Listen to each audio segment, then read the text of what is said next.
wabarakatuh. Alhamdulillahirabbil alamin wassalatu wassalamu ala asyrafil anbiya'i wal mursalin wa ala alihi washabbihi ajmain. Para jemaah sekalian, kita mulai pengajian tafsir masih bicarakan tentang hatta turhul maqabir sampai pada tafsir yang berikutnya, yaitu tentang roh orang-orang mukmin dan orang-orang kafir ada di mana setelah meninggal dunia. Bismillahirrahmanirrahim. Alhamdulillahirabbil alamin. Wassalatu wassalamu ala asyrafil anbiya'i wal mursalin wa ala alihi washabbihi ajmain. Bismillahirrahmanirrahim. Ini mengenai tempat roh itu ada di mana setelah meninggal dunia. Ditempatkannya di mana sampai hari kiamat. Maka yang pertama, pengarang rahimahullah, beliau mengatakan wa rawa jama'atun minas sahabah wat tabi'in anna arwahal mu'minina bil jabiyah.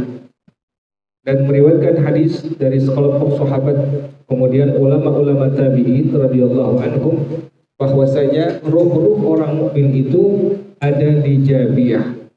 Jabiyah ini ada di sebuah lembah yang ada di kota Mekah Al-Mukarramah. Maka roh-roh orang mukmin, pendapat yang pertama, adanya sampai hari kiamat Allah letakkan di Jabiyah. Jabiyah sebuah sumur, sebuah lembah yang ada di kota Mekah Al-Mukarramah.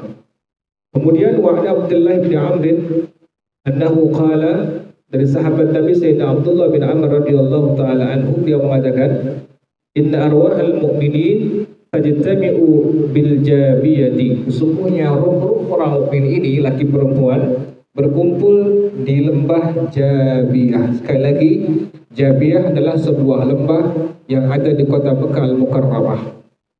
Wa inna arwahal kuffar fi sabkhatin bi Hadramut yuqal Burhud. Sementara roh-roh orang kafir itu Allah tempatkan di Burhud. Burhud ini ada di negeri Yaman, tepatnya di kota Hadramut. Jadi kalau seandainya pendapat yang pertama ini menunjukkan seandainya orang-orang mukmin tempat rohnya adalah di Jabiyah, itu sebuah lembah yang ada di kota Mekah Al-Mukarramah, sementara roh orang-orang kafir ada Allah letakkan di Burhud yang ada di kota Hadramut atau di negeri Yaman, tepatnya kota Hadramut. Inilah pendapat yang pertama dari para ulama. Sekali lagi, bahwasanya orang-orang mukmin rohnya Allah letakkan di lembah yang ada di kota Mekah yang disebut dengan Jabiyah, sementara roh orang-orang kafir Allah letakkan yaitu ada di sebuah lembah, sebuah sumur Burhud yang ada di kota Hadramut. Kemudian para jamaah sekalian, yang kedua adalah pendapat yang kedua, amma man qawlu man qala inna arwahal mu'minina fi barzakhin al-ardi tadhabu haitsu sya'at.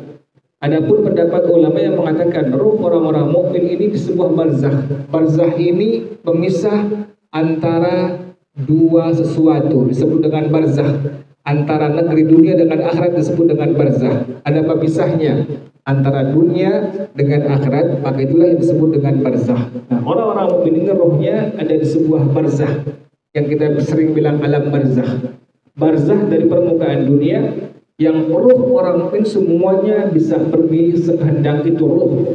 Ini merupakan fahada marwiyun an Salman al-Farisi. Ini merupakan pendapat yang diriwayatkan dari al-Imam Sayyidina al-Imam Salman al-Farisi radhiyallahu taala anhu. Pendapat yang kedua, roh orang mukmin ada di alam barzakh. Barzakh ini satu tempat yang ada antara dunia dan akhirat. Orang-orang mukmin rohnya semua ada dalam barzakh. Allah berikan kemampuan untuk pergi manapun yang dia kehendaki. Ini merupakan pendapat daripada Sayyidina Imam Salman al-Farisi radhiyallahu taala anhu. Pengarang rahimahullah, dia mengatakan wal barzakhu huwal hajizu baina syai'aini. Yang disebut dengan alam barzakh adalah pemisah di antara dua sesuatu, pemisah antara dua negeri, negeri dunia dengan negeri akhirat, maka disebut dengan barzakh atau sering kita bilang alam barzakh. Wa ka'anna Salman arada biha fi ardin baina dunya wal akhirah. Dan Sayyidina Salman radhiyallahu taala anhu, beliau menginginkan dengan kalimat tersebut barzakh adalah sebuah tempat yang ada di antara dunia dan akhirat. Dari barzakh ini sebuah tempat yang adanya di antara dunia dan akhirat. Kita sering bilang alam barzah. Setelah orang-orang mukmin Allah letakkan ruhnya menurut pendapat yang kedua, itu pendapat dari Sayyidina Imam Salman Al-Farisi radhiyallahu taala anhu rahimah. Mursalatun hunaka tadhhabu haitsu sya'at. Maka itu ruh diberikan kebebasan oleh Allah Subhanahu wa taala, kemanapun pergi diperbolehkan. Ini pendapat yang kedua, yang menyatakan bahwasanya roh-roh orang mukmin semuanya Allah letakkan ada di barzah. Barzah ini adalah sebuah tempat yang ada di antara dunia dan di antara akhirat. Kemudian para jamaah sekalian, pengarang rahimahullah dia mengatakan wa hadza qaulun qawiyyun. Ini pendapat yang paling kuat. Jadi pendapat yang kuat ini pendapat yang kedua. Kenapa demikian? Fa innaha qad faqarat ad-dunya wa lam tajil akhirah. Sungguhnya ruh telah berpisah daripada dunia dan tidak masuki negeri akhirat. Bal hiya fi barzakhin bainahuma. Bahkan ruh itu ada di alam barzakh. Barzakh adalah sebuah tempat yang ada di antara alam dunia dan alam akhirat. Jadi ruh orang-orang mukmin Allah tempatkan di sana, yang sering kita bilang sebagai alam barzakh. Bagaimana keadaan alam barzakh ini? Maka pengarang rahimahullah beliau mengatakan, fa arwahul mu'minin fi barzakhin wasi'in fihi rawhu war raihan wan na'im. Maka ruh orang-orang mukmin ada di alam barzakh yang sangat luas. Jadi orang mukmin Allah tempatkan ruhnya di alam barzakh yang sangat luas. Pada alam barzakh tersebut terdapat kenyamanan, terdapat wangi-wangian, terdapat nikmat dari Allah Subhanahu wa taala. Subhanallah, orang-orang mukmin pendapat yang kuat ini pendapat yang kedua dari sahabat Nabi Sayyidina Salman Al-Farisi radhiyallahu taala anhu mengatakan bahwasanya ruh orang mukmin tersebut ada di barzakh yang sangat luas, yang di dalamnya terdapat kenyamanan, kenikmatan dan wangi-wangian dari Allah Subhanahu wa taala. Sementara yang kedua, wa arwahul kuffar fi barzakhin diqin fihi al-ghammu wal 'adab. Sementara orang-orang kafir ruhnya ada di alam barzakh yang sangat sempit.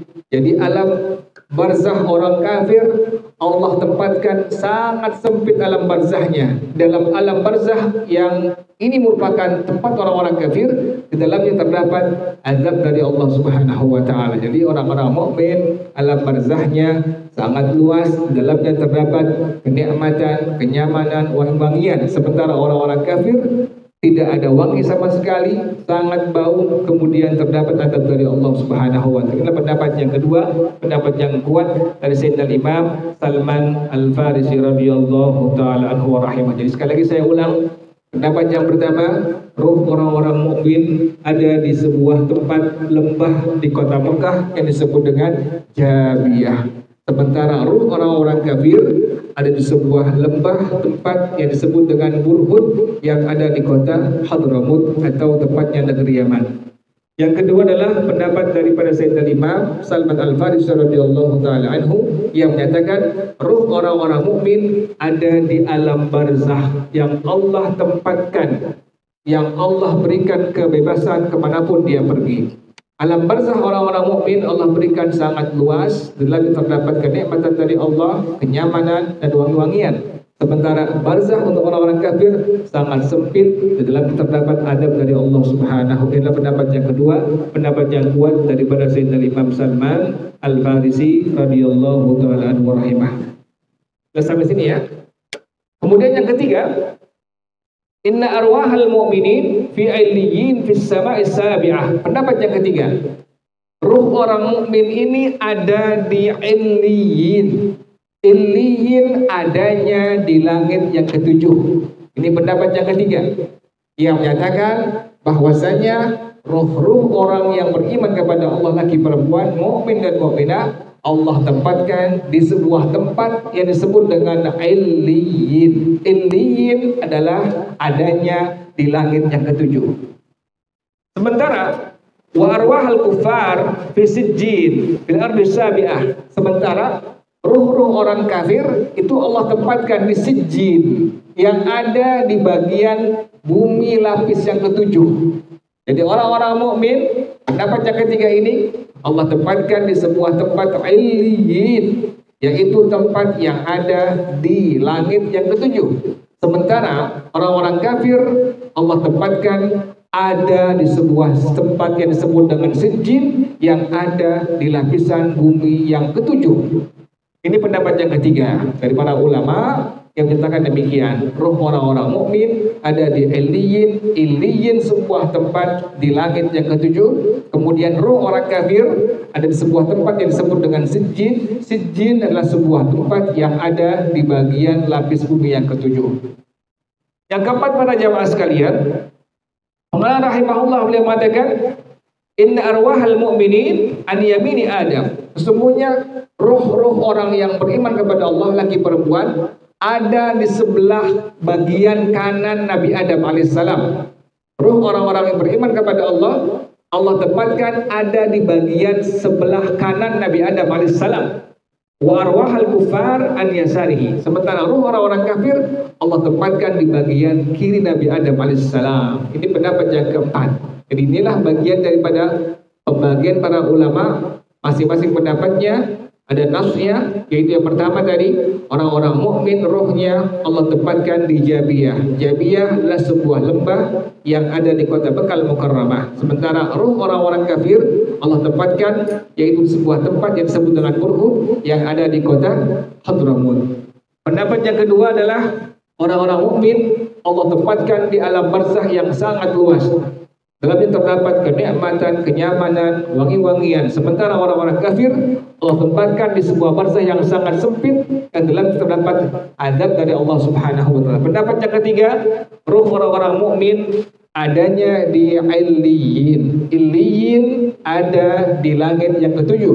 Sementara orang-orang kafir rohnya ada di sijjin, yaitu ada di bagian lapis bumi yang ketujuh. Pendapat yang keempat, roh orang-orang mukmin Allah letakkan di bagian sebelah kanan Nabi Adam alaihissalam. Roh orang-orang kafir Allah letakkan di bagian kiri dari Nabi Allah Adam alaihissalam. Inilah pendapat yang merupakan dari para ulama yang masing-masing ada dalil dan nasnya.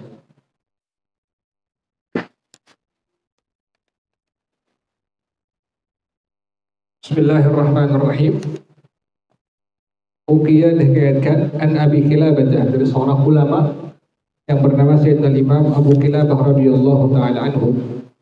Kata beliau ini, annahu ra'a fil manami maqbaratan. Beliau bermimpi melihat pemakaman umum, ka'anna quburaha qad insyaqqat.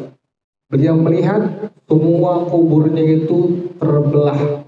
Jadi beliau bermimpi masuk ke sebuah pemakaman, kemudian masing-masing kubur itu terbelah. Wa anna amwataha kharaju minha wa qa'adu ala syafil quburi. Dan bahwasanya orang-orang yang meninggal yang sudah dikubur dalamnya keluar dari dalam kubur dan mereka semua duduk di pinggiran kuburnya.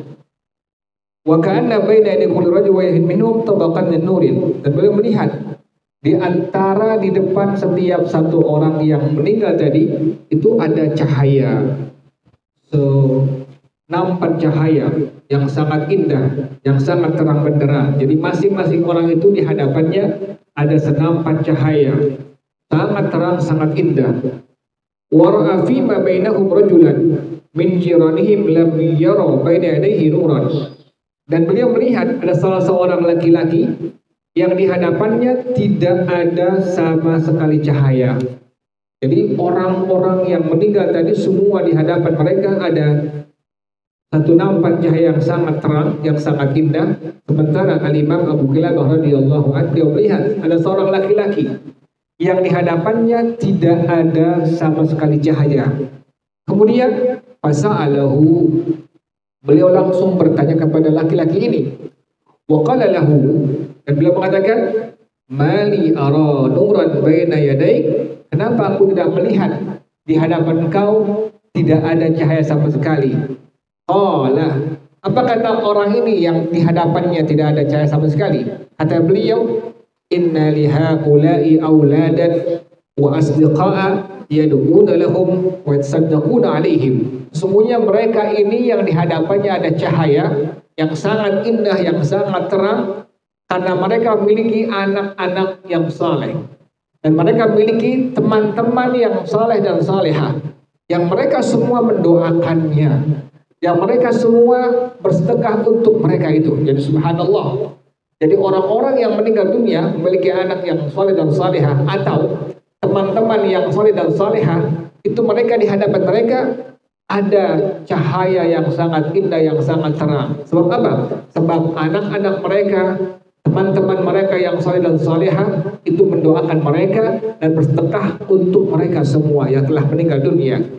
Wahada nuru mimma ba'athu ilaihim. Nur ini, cahaya ini yang di hadapan setiap satu daripada mereka semua adalah cahaya yang telah dikirim oleh mereka yang masih hidup di alam dunia. Jadi subhanallah. Jadi orang-orang yang masih hidup dalam dunia, anak yang soleh dan soleha, teman yang soleh dan soleha, itu mereka bisa memberikan kebaikan-kebaikan untuk orang tua atau teman yang sudah berpulang ke rahmatullah. Tadi ini buktinya, bahwasanya orang yang meninggal tadi di hadapan mereka masing-masing mendapatkan cahaya yang sangat terang, yang sangat indah. Sementara ada satu orang yang dia tidak ada sama sekali cahayanya. Kenapa demikian? Kata beliau, wa innali waladan ghaira salihin la yad'uli wa la yatasaddaqu wa la yatasaddaqu li ajli fala nurali. Sesungguhnya saya memiliki seorang anak laki-laki yang tidak soleh, anak laki-laki tidak soleh dan tidak pernah mendoakan aku dan tidak bersedekah untuk aku. Fala nurali, oleh karena itu di hadapan aku ini tidak ada sama sekali yang Allah berikan cahaya. Tidak ada cahaya yang sangat terang, yang sangat indah. Tidak ada sama sekali. Wa inni akhjalu min jirani. Sesungguhnya aku sangat malu terhadap tetangga-tetangga aku ini. Dia malu karena sama sekali tidak ada apa tadi? Cahaya yang Allah berikan kepadanya. Tetapi falamman tabaha Abu Kilabah, tatkala Abu Kilabah terbangun dari tidurnya, dia bangun, kemudian dia tahu siapa anak laki-laki yang dia miliki, yang tadi, orang tadi yang dia temukan dalam barzah tadi. Da'a ibna rajulil mayyiti wa akhbarahu bima ra'a. Langsung dia panggil anak laki-laki dari almarhum tadi yang sudah berpulang ke rahmatullah, dipanggilnya, diberikan kabar olehnya bahwasanya ayahnya di alam barzahnya tidak ada cahaya sama sekali di hadapannya. Faqala ibnu, langsung anak laki-laki itu mengatakan, amma ana faqad tubtu wa la a'udu ila ma kuntu alaih. Sekarang saya taubat dengan taubatan nasuha dan saya tidak akan mengulangi perbuatan dosa maksiat yang dulu pernah saya kerjakan. Tsumma qala ta'ati wa du'ai li abihi was sadaqati li. Kemudian ini anak laki-laki yang sudah taubat dengan taubatan nasuha, dia berbuat taat kepada Allah, mendoakan orang tuanya, kemudian sedekah untuk orang tuanya. Tsumma ba'da muddatin. Apa terjadi pada para jamaah sekalian? Setelah itu, setelah berapa lama? Al-Imam Abu Kilabah radhiyallahu anhu, beliau bermimpi untuk yang kedua kalinya. Beliau kemudian ra'a Abu Kilabah tilkal maqbarata ala halihal awwali wa ra'a baina yaday zalika ar-rajuli nuran 'aziman adwa'a min-syamsi wa aqbala min nuri ghairihi. Beliau melihat di hadapan laki-laki tadi yang sebelumnya tidak ada cahaya, ada cahaya yang sangat besar, yang lebih terang daripada matahari, lebih sempurna daripada cahaya tetangga-tetangganya. Dan subhanallah, dilihatnya oleh Al-Imam Abu Kilabah, orang yang tadi tidak ada cahaya sama sekali, tahu-tahu sudah dia lihat Allah berikan kepadanya cahaya yang sangat besar, yang lebih sangat terang daripada matahari, lebih sempurna daripada cahaya tetangga yang lainnya. Faqala rajulu, maka laki-laki ini langsung mengatakan kepada Sayyidina Imam Abu Kilabah radhiyallahu taala anhu, ya Aba Kilabah, wahai Abu Kilabah, jazakallahu anni khairan. Terima kasih banyak, semoga Allah membalas kebaikan engkau dengan pembalasan yang sangat sempurna. Fabi qaulika, dengan sebab ucapan engkau kepada anak aku, engkau berikan tahu keadaan aku di alam barzah ini. Najah ibni minan nirani. Yang pertama, anak aku Allah selamatkan dari siksa api neraka karena sudah kembali kepada Allah dengan taubatan nasuha. Yang kedua kata beliau, wa najautu ana min khadlati bainal jiran, dan aku Allah selamatkan tidak lagi malu kepada tetangga-tetangga di alam barzah. Kenapa demikian? Sudah ada kiriman doa dan kiriman sedekah dari seorang anak yang tadi sudah taubat kepada Allah dengan taubatan nasuh. Inilah para jemaah sekalian, bahwasanya ruh orang-orang yang beriman kepada Allah Subhanahu wa taala masih bisa mengambil manfaat dari kebaikan siapa saja orang yang masih hidup dalam dunia, baik anaknya, temannya, tetangganya. Demikianlah yang dikisahkan oleh Sayyidina Imam Abu Qilabah radhiyallahu taala anhu, wallahu a'lam bis-shawab.